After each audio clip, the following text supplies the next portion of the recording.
marka hore waxaa maanta sharaf weyn ah inaan la wareego xilka wasiirnimo wasaaradda haweenka iyo horumarinta xuquuqul insaanka. wasaaraddan waxay ka mid tahay hay'adaha ugu muhiimsan ee dalkeena. sidaas darteed waxaa in hor yaala shaqooyin adag oo u baahan in si fiican loogu shaqeeyo. marka hore waxaan u mahadcelinayaa wasiiraddii hore wasaaradda siday sheegtay dowladnimadu waa qor isku dhiib.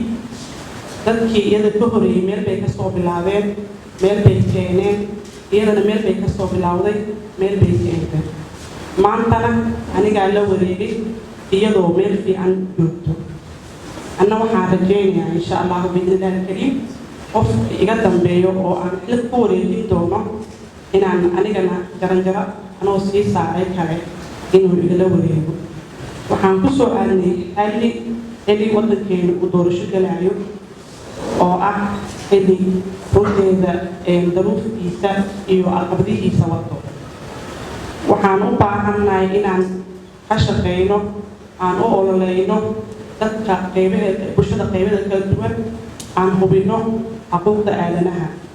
waxaa muhiim ah in dalkeenu ay ka dhacdo doorasho lawada qayb qaatay, qeybaha bulshada dhammaantoodana ay qayb ka yihiin. waxaan hooga saari doonaa in haweenka Soomaaliyeed xuquuqdooda siyaasadeed ay helaan. sidoo kale waxaan u ololeyn doonaa dadka naafada ah ama dadka kale bulshada kale oo nugul inay wax doortaan iyagana la doorto. waxaa muhiim ah dalkeenii oo dhammaystiran qof walba oo bulshada ka mid ah inuu matalaad ka helo golaha sharci dejinta, executive-ka, garsoorka, dhammaan hay'adaha dowliga ah.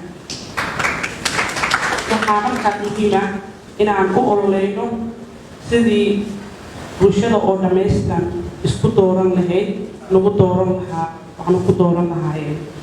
waxaa muhiim ah inaan u ololeyno ama ka shaqeyno sidii lagu xaqiijin lahaa kuraasta haweenka 70%.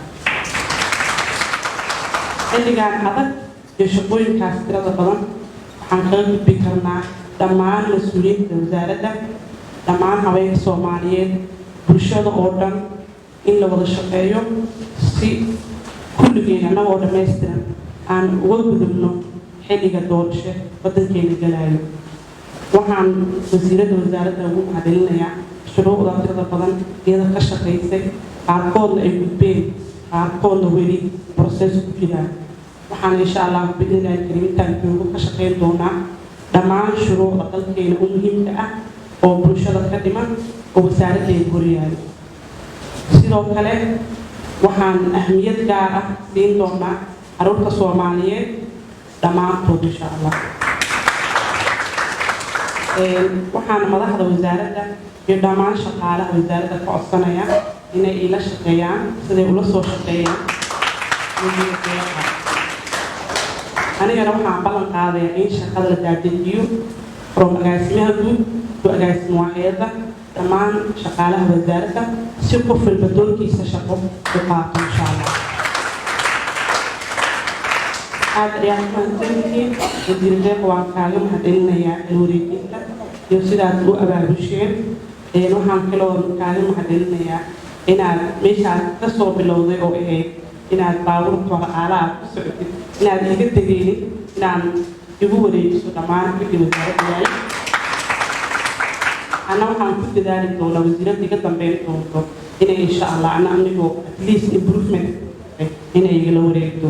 adigana waa mahadsan tahay imaanshahaaga iyo sidaa nolol joogto.